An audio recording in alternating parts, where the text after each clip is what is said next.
परशुराम जी की जयंती वैशाख मास की शुक्ल पक्ष तृतीया को मनाई जाती है। इस पावन दिन को अक्षय तृतीया कहा जाता है। वैशाख मास की शुक्ल पक्ष की तृतीया पर भगवान विष्णु के अवतार परशुराम का जन्म हुआ था। भगवान परशुराम भार्गव वंश में जन्मे भगवान विष्णु के छठे अवतार है। उनका जन्म त्रेता में हुआ था। माना जाता है कि इस दिन किया गया दान पुण्य कभी क्षय नहीं होता। अक्षय तृतीया के दिन जन्म लेने के कारण ही भगवान परशुराम की शक्ति भी अक्षय है। इतना ही नहीं, इनकी गिनती तो महर्षि वेदव्यास, अश्वत्थामा, राजा बलि, हनुमान, विभीषण, कृपाचार्य, ऋषि मार्कंडे सहित उन 8 अमर किरदारों में होती है जिन्हें कालांतर तक अमर माना जाता है। उनके पिता का नाम जमदग्नि और माता का नाम रेणुका था। पौराणिक ग्रंथों में वर्णित है कि भगवान परशुराम अत्यंत क्रोधी स्वभाव के थे। इनके क्रोध से देवी देवता भी थरथर कांपते थे। धार्मिक मान्यता के अनुसार एक बार परशुराम ने क्रोध में आकर भगवान गणेश का दांत तोड़ दिया। वहीं पिता के कहने पर उन्होंने अपनी मां को भी मार दिया था।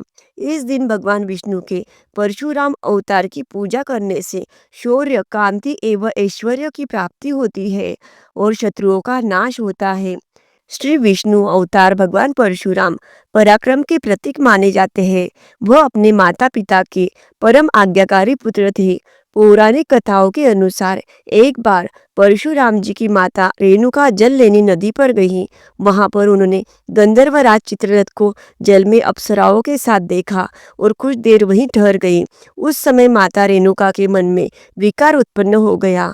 अचानक उन्हें याद आया कि उनके पति के हवन का समय हो रहा है और वो तुरंत जल लेकर घर पहुंची। जमदग्नि ऋषि ने अपने तपोबल से अपनी पत्नी की मानसिक व्यभिचार जान लिया और उन्होंने परशुराम से बड़े अपने 3 पुत्रों को आज्ञा दी कि वो अपनी माता का वध कर दे, लेकिन किसी ने भी इसे पाप समझकर अपने पिता की बात नहीं मानी।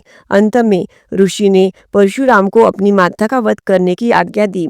साथ ही उन्होंने कहा कि अपने भाइयों का भी वध कर दो, क्योंकि इन्होंने मेरी आज्ञा का पालन नहीं किया।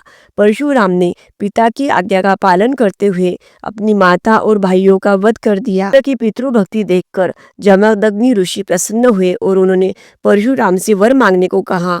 परशुराम ने अपने पिता का तपोबल जानते थे। उन्होंने अपने पिता से अपनी माँ और भाइयों को पुनर्जीवित करने का वरदान मांगा। उन्होंने पिता से मांगा कि उनकी माँ और भाई ऐसे जीवित हो जैसे कि निद्रा से जागे हो और उन्हें इस बात का स्मरण न रहे कि मैंने उन्हें मारा था।